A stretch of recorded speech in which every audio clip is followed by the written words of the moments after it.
I think it's okay. Yeah, yeah, good Okay. idea. Yeah, all right. I'm just letting you know that I'll have one anyway, so yeah. Sure, yeah. No worries. Okay. Marco, could you stop sharing? Sure. Yeah. Yep.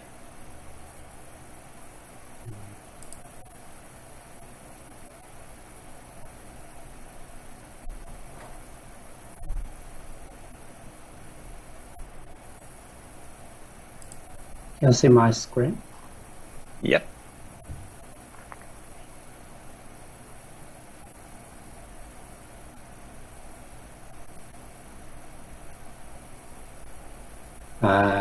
So should we start? Yes, we can start. Okay. Thank you.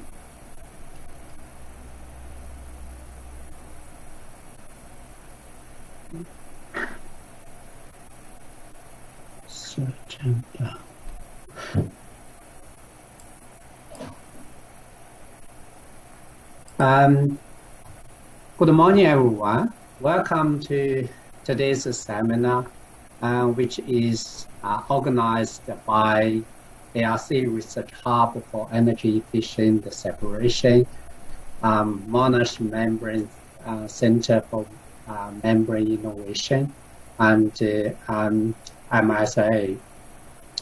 So today, we are lucky enough to have Marco Duke to give a talk. And I think Marco is a researcher who does not need an introduction. But just that in case someone who is new in the membrane field, I just give a brief introduction about Marco. Marco is professor of membrane science at the Institute for Sustainable Industries and Livable Cities at Victoria University. He worked in, I think, the membrane field for more than 20 years, and he demonstrated by his, I think, enormous achievement and strong publication. And he got, I think, the Linkage International Fellowship from the ARC, and also received a number of awards, I think, from Australia or international. And so far, he has already published, I think, over 180 scientific papers, and with a very strong citation, over 7,000. And before I hand back to Marco, I would like to, I think, to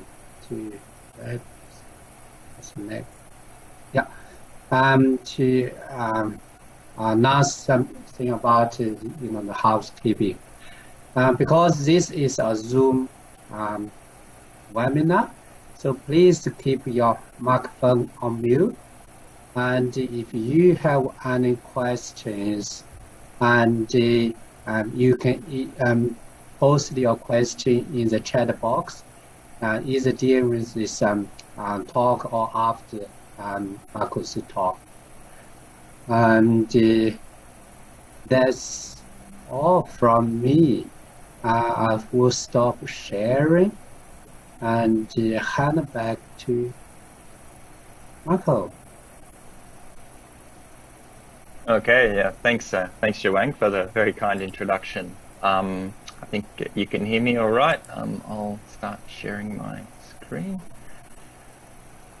Okay, yeah, so yeah, indeed, so thank you Zhiwang and Su Leong at the ARC Energy Efficient Separation Hub for the very kind introduction to give this talk, and also I'd like to thank the Membrane Society of Australasia also in the invitation for me to give this talk. So good morning if you're in Australia or New Zealand, or good day, whichever time zone you're in. If you're coming from overseas, I'm very pleased to have you here at my talk, and to talk about something which is quite important topic for researchers and everybody, to address some challenges around food waste globally. And although it's not a main area of line of research for me, it certainly is very interesting and very important, and have been involved in several projects over probably more than the last 10 years in food, with certain industries around food waste management. So the topic of my talk is novel separations technology applications for food waste reduction and resource recovery in the foods industry. Okay, so just to give you an overview, first I'd like to talk about the challenges for food waste in society. So this relates to the food waste, the knowledge so far that's been captured around food waste and its impacts. Then there's initiatives. So we're already within Australia, around the world, there's many initiatives to address these challenges. I'll highlight those. And give an example, a very recent example actually, over here in West Melbourne, where I am based, around waste to energy, to convert food waste to energy from industry. And I'll talk about the research that I've been involved in here at BU to address this food waste challenge, with involvement with the dairy industry, salmon farming industry, with a meat processing plant, food processing plant that looked at restaurant waste, and also with the red meat industry around meat processing. Okay. So just to highlight, to those of you involved in food research, you're probably already quite familiar with FILE, and also this information booklet that was provided, a roadmap around reducing Australia's food waste by half by 2030. But what it does is it captures it very well in a nice infographic around just where the food waste is coming from. And so they've broken it up into various steps in the chain, from the primary production to the manufacturing through to the distribution and ultimately to us, the consumers. So globally, a third of food produced is wasted, so that's globally, so it's quite a lot. Considering that we understand that not everyone is getting the amount of food that they need. In Australia, it's costing $20 billion per year and contributes to more than 5% of greenhouse gas emissions. So it's quite a substantial problem, and that's what's led to these directions from the government and through these organisations, these growth centres. So, but if you're looking at this, you can see primary production seems to be a big source of food waste, as is households. Manufacturing seems to recycle or reuse a lot of its waste. But one thing that's interesting to point out with this graph is the food waste to landfill, which are the orange parts of the bars, which grow and then ultimately comes back to us as to, the consumers of food, where the biggest source of waste what goes to landfill in the sewer and other places, versus primary production, which is simply just not harvested or reused. So looking at this more closely, we can see we have an interest to try and not only tackle these large bars, but even some of these smaller ones, to try and reduce food waste, to make a difference to our lives and to industry. So the actions being taken to address the issue. So there's the National Food Waste Strategy Roadmap, which I presented, the National Waste Action Plan, and that is to halve food waste by 2030 to align with the Sustainable Development Goal 12.3, which I think is responsible consumption and production. And there's a lot of information you can read to if you're new to the area, not familiar, to give you a head start in understanding where the approaches are needed. But with a few of them, the things that have been established as part of this strategy, the interesting thing that is worthwhile for us as researchers is research and technological improvements is obviously going to be a key part of this of the solution. So in taking a research approach to dealing with the food waste issue, or depending on where you're coming from, but I think of as a chemical and process engineer, looking at the processing, let's have a think about what waste is. So waste really is just something that we don't think there's a value for. Let's take the example from the dairy industry, where in the 70s, the whey produced from cheese making was considered a waste and disposed of, and created an enormous food, health and environmental problem. And through some changes to the industry, through technology adoptions and improvements, that waste is now sold as, let's say, whey proteins and other products which are of value. So basically, we've just moved the marker of where the waste is down the line of the waste channel to redefine what the waste is. And so the dairy industry is a good example of where waste has been, a lot of waste has been recovered to minimise the issues towards the environment and health. So really what's in waste, it really contains things like sugars. I mean, this is just a list of a few particular ones that focus for us as sugars, fibres and proteins, which are effectively kind of a source of carbon, which we can use as fixed carbon, so we can use it as an energy source, for example, or use proteins for the value that they already possess. We have minerals, there's nutrients already fixed from the ultimate supply of the nutrients that are being put in, which is through fertilizers. So they're already there in a solution form. So that's already in a fairly convenient state compared to nitrogen in the atmosphere, and of course the water. So you sort of have a think about what's in the waste, start to think about the things you can get out that are of value. And so a lot of the approaches here to look at food waste as a resource, and with these items compared to other wastes out there, some of these are actually relatively simple to recover. I guess the challenge is how to make that economically viable. So just as an example of a recent activity over where we're based here in the west of Melbourne. So Western Water recently launched, just last month, a waste-to-energy facility that takes up to 5,000 kilolitres per year of liquid food waste from a range of sources, from local businesses. And this is producing electricity, which goes to power a nearby recycled water plant. And being that it's in the form of energy, obviously it goes to the grid, so it can be used for, it's just in the electricity pool. But really the amount can be that's been captured can offset the energy demand for the recycled water plant and other activities through that the water corporation is involved, Western Water is involved in. But here we're seeing, a real working facility that takes food waste and takes that energy value out and recovers it, and the remaining solids left over, which have the nutrients, can then be used for agriculture. So that's some exciting things going on, and there's many more examples like this going on. So now just introduce our group. So we're based at the Institute for Sustainable Industries and Livable Cities. The director is Professor Stephen Gray. We have a strong focus on industry collaborative research. And the focus of the group is water.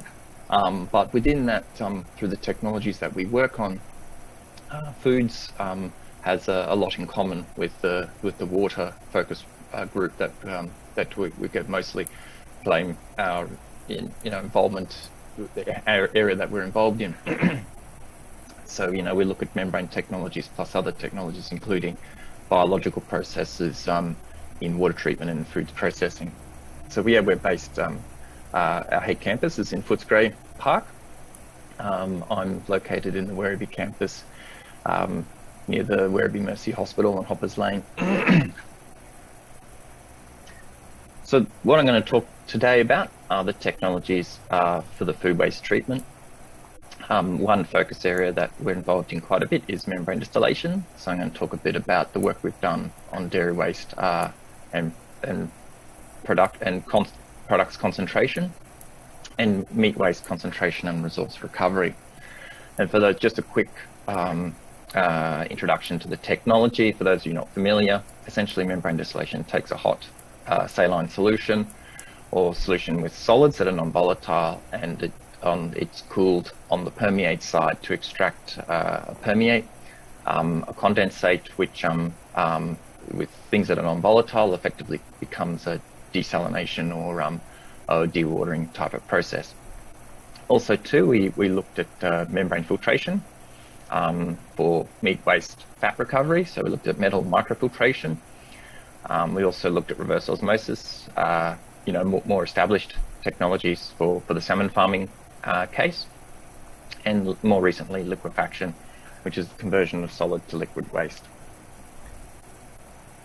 by enzymatic and biological and mechanical processes.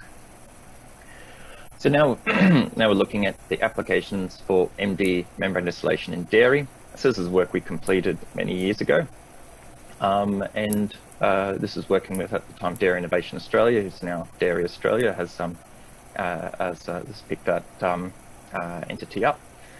Essentially, we worked across several sites, several dairy processes in Victoria, and we looked at some wastes, including combined effluents from the site, sweet whey and salty whey.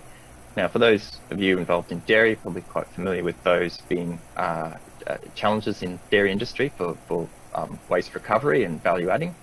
I won't go into that detail now, but effectively they became our streams, reference streams for trialing membrane distillation.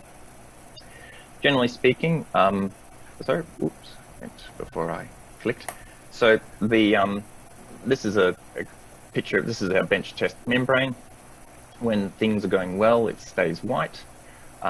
When you have some fats in the solution, or oils or surfactants, the membrane becomes transparent. So here's a black desk underneath, and you can see the membrane on the other side. So that shows that there's, for these streams, we have this risk of wetting due to the fats that are present in these streams. Some of them work well and some of them don't, but it really does say that there is a risk from wetting from these streams, and that leads to lost flux and even reverse flux. Basically, it's just an unfavourable performance condition. So that led to an investigation into some fundamental mechanisms of the fouling. So, we're looking not only, I guess as researchers, we're quite interested into the why and the interactions of, the chemistry interactions between the components and the membrane. So I had a PhD student who's now finishing. We've published this work already for some time, but essentially we took an approach to look at the various components that make up milks and see what contributes to the lost flux. Wetting is not considered here, but because it's skim milk. But effectively, this took a stepwise approach to find that proteins and minerals, once they're together, lead to significant flux lost. And this is applicable in many membrane cases where I think I put out some advice for any students who want to do fouling studies that if you just put proteins into solution, in this case the caseins, you don't see big fouling. But if you mix them with the minerals, you see a big drop in flux. So that's a key feature in any fouling study. That was certainly the case here in the dairy application. We also looked at whey. Now the fouling profile was different, but similar effect of proteins and minerals. Whey proteins in this case, a different set of proteins, lead to fouling on the membrane surface. So this leads to understanding what happens, how to manage it. It's another topic, but certainly understanding it was the feature of this work at the time. So this also looked at the use of the infrared mapping at the synchrotron to profile the fouling layer. So we have the cross section here. Normally you might use SEM, which was also in this paper, but you can see with the synchrotron mapping, the infrared mapping, you can see quite clearly you identify protein structures in the infrared with lactose and calcium phosphate, and you can quite clearly see that in the case of skim milk, the caseins, the proteins that are relevant in skim milk, actually are more closer to the surface, but the calcium phosphate, which is also important for the mineral that's important for forming the fouling layer, evolves further out into the solution. And it's different for whey in that it's the proteins, they actually more have an affinity for the surface to start the fouling process. So again, more information to the science of the fouling, or what's going on, that might be used to mitigate a fouling situation in a dairy context. So now I'd like to turn to aquaculture. A different industry now. This is the lead into some work we did with the salmon farmers. But I've looked at this, but we finished that off some time ago, but I've looked more recently at the situation with the aquaculture, the Australian fisheries and aquaculture production. So we have some recent figures released that forecast into 2025 and take into consideration the impacts from COVID. So overall, they sort of see a drop in production and a stabilizing up to 2025. But what's interesting in this is the salmon production appears to be on a slightly decline, but then increasing production of salmon. So it's considered to be a growth industry. So it's interesting to sort of have some involvement in some research there. The work we did, it was a couple of years ago now, but looked at the issues around intensifying the farming of salmon, or like when you farm salmon, that they have gill disease, which if it's not treated, it leads to fish losses. So how this is dealt with is you bathe the fish in fresh water, and that kills the disease. And considering that, if the farms are in the ocean, desalination is clearly an option for providing that fresh water. Now, if you've been following the salmon farming news, there's been some recent concerns in the media I guess it's the issues around growth combined with environmental concerns. So if you're interested to read up more about that, you can look on some interesting news that's come out recently. But clearly, it's an important industry, and moving forward in a sustainable way is very critical. But just to give a snapshot of what we looked at in this project, so it was with Fortuna Seafoods, Tasmania. So one of the major salmon farmers in Tasmania. And they did some research questions were around, is RO permeate suitable for bathing salmon to treat the disease?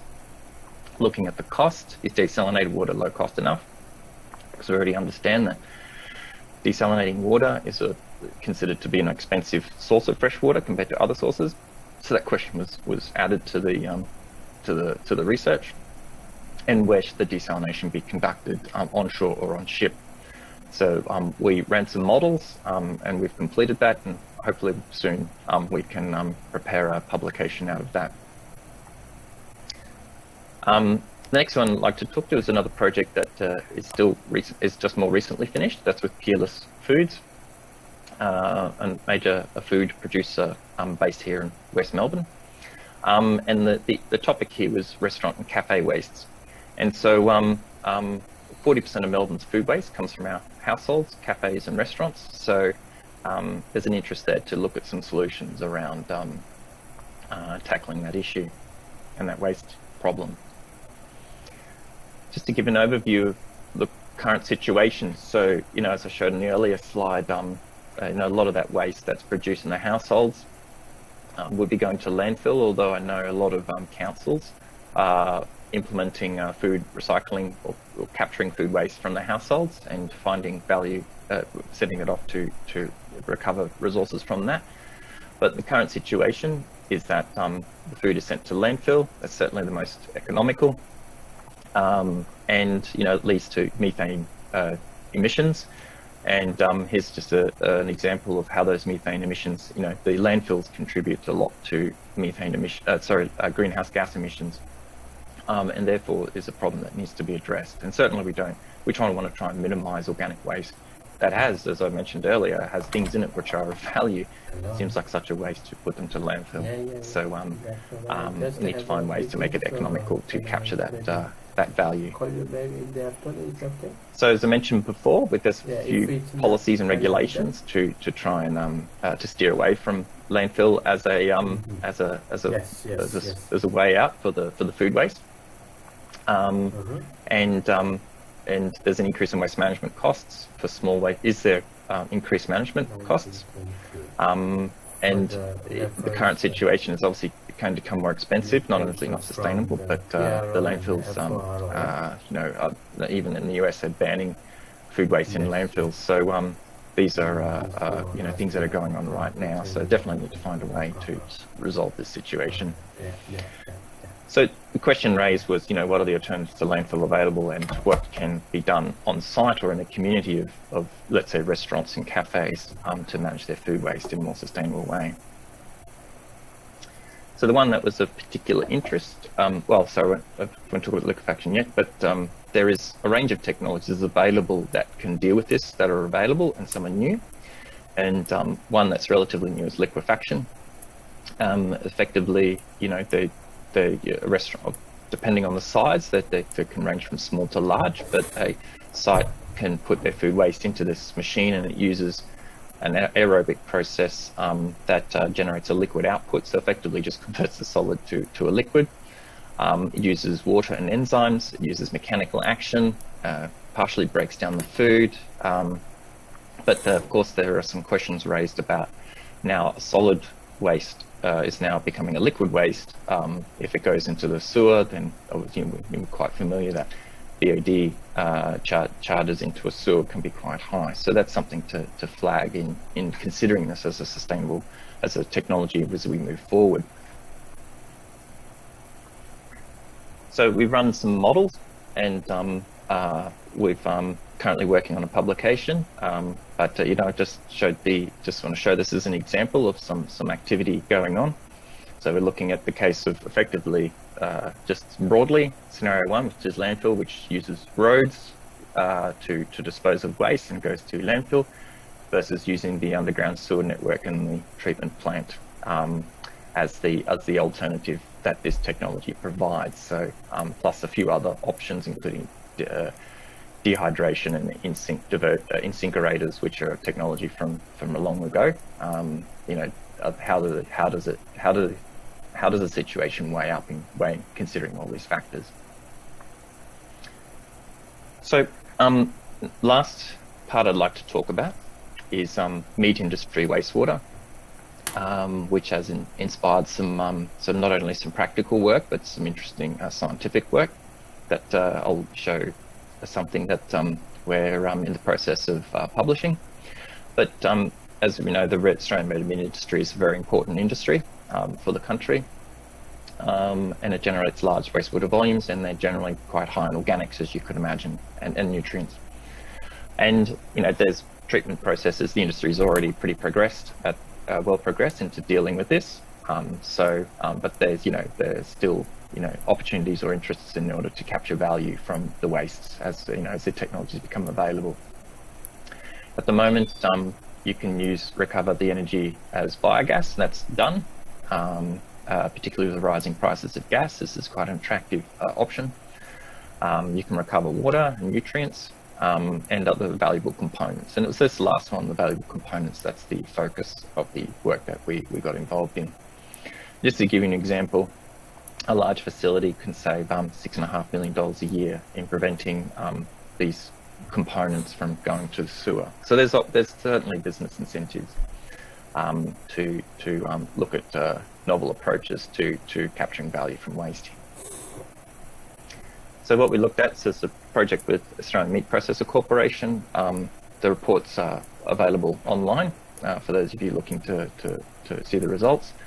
But we applied in this approach metallic microfiltration, ceramic ultrafiltration, and membrane distillation to look at approach to recover tallow through the microfiltration, use the heated water, and there's a energy feed to membrane distillation to recover water, and then use ultrafiltration to recover the proteins and have a wastewater that's been depleted in BOD or COD. And the ultimate, one of the technology comparison points was against DAF, where membrane separations may be seen as more suitable, that you don't have to have additives into to create separation compared to a DAF. So the metal membranes, which is quite novel, they are an available technology, but they're not widely adopted. They're manufactured in Australia with sintered metal with a titanium coating, and these worked very well to recover the fats, letting proteins through, which is what we wanted. The focus of this bit part of the work, it's the most important step in the business case, but effectively what happens is you take the concentrate, and you can see in the slide, if you run it through the centrifuge decanter, if you have the original solution, you don't have much separation in the centrifuge decanter because it's just come from there, probably. That now with the membrane filtration, you can enhance the formation of tallow on the surface, which is a recoverable product. And that then led to the feed into the tallow as the value that could be extracted from this waste. And the proteins continue through the membrane. And then it goes to ultrafiltration, a very classic ultrafiltration with a PAL ceramic membrane. And indeed, this concentrated up some proteins, so 47% were removed. Presumably the lower molecular weight or things that count as proteins were permeated. This concentrated up and could be used as a means, as a source of protein for some products. So the permeate from that then went to the membrane distillation. So the membrane distillation, like with the dairy, after this much processing, tended to be quite sustainable in terms of performance, but there is still the risk that there's some leftover fats or oils that can contaminate the membrane. So with this work here, this is just a nice picture to give you the example of the fats and the proteins which wet the membrane. And we're looking at a special coated membrane with polyurethane coating that avoids this interaction and the wetting problem. The graph, the results show that having metal membrane microfiltration helps alleviate this issue, but there is still a risk present. Of course, if you send the solution directly to the stick water directly to the membrane, you get a loss of flux and instant performance loss. Looking at the quality of the products, we see that when the membrane is working, you have a very clear colorless permeate, you have a thicker concentrate, and you can sort of see that the process there is tackling most of the dissolved solids in this waste stream. So with this project, we needed to undertake some economic analysis. So with the information that we're able to extract, we're able to do some economic evaluation. And it showed that microfiltration with the high flow, this is the main effluent. If you go further upstream into the plant, you go for the stick water where the carbon is more concentrated. The low flow, we also looked at that. But with the products from tallow and proteins, payback period's quite long. The biggest opportunity for saving was the recovered, in this case, you have a site that discharges to a sewer where they pay trade waste charges, where those costs can be mitigated, and the payback periods come quite favourable. And the biggest carrier of this value is the tallow recovery. And we did compare it against also the opportunity of the competing option is to use the organics as methane for offsetting natural gas. So that was all considered in the evaluation. But this sort of shows that with the technologies, including MD, gets covered under the microfiltration, that you can have such a process start to offer some returns from the savings and generates a valuable product on the side. But of course, as researchers, we're sort of fascinated by some things that happen which we weren't expecting. The permeate was clear and colorless by visual appearance, but it has a slight odor. It could remove by oxidation, but still it has a slight odor. It could be used for washdown water, but we're sort of curious to wonder why organics are coming through when you have high rejections of sodium, shown here from the different sources of the the stick water from the different meat plants, you have a relatively high carbon content, which is a bit strange considering the sodium is rejected, but carbon is going through. Maybe it's volatile fatty acids, is the thought, particularly because of the odor. So let's have a look in more depth. So we had a postdoc who came to visit us from Austria, from AE Intec, working with partner Pinches, to look at membrane distillation, in this case blood stick water, which has lower fats. But also we had the question as to understand what's happening with the volatile fatty acids, so we used a HPLC to explore them. So this is work which we hope to, we plan to submit shortly, but the short answer is effectively, again, we use the coated membrane and the regular Teflon hydrophobic membrane. The coated membrane showed to be more sustainable in terms of performance. As you can see here, after time, the coated PTFE membrane with polyurethane was more sustainable in terms of sodium rejection. But looking at the volatile fatty acids, we looked at their concentration increase into the permeate and plotted that as their in order of their concentration increase, and found that they increase into the permeate in order of their molecular weight and branching of the tails versus their boiling point. So they're not transporting through the membrane because they're volatile. They're principally they're transporting because of their higher hydrophobic capabilities, which is interesting. So this is not new in thinking. It's somewhat well, it's relatively new in membrane distillation, but interestingly, it's Vicky Chen who had a student who noticed this in membrane distillation, that humic acids evolve into the permeate. Humic acids are not volatile at all, but they're found in the permeate. So they proposed a mechanism of hydrophobic surface diffusion through the membrane. I had a PhD student who visited from Spain, who's published in Water Research, who looked at real seawater and humic acid coming through and found the same thing. And the paper in this particular case was set up to investigate, to ask that question.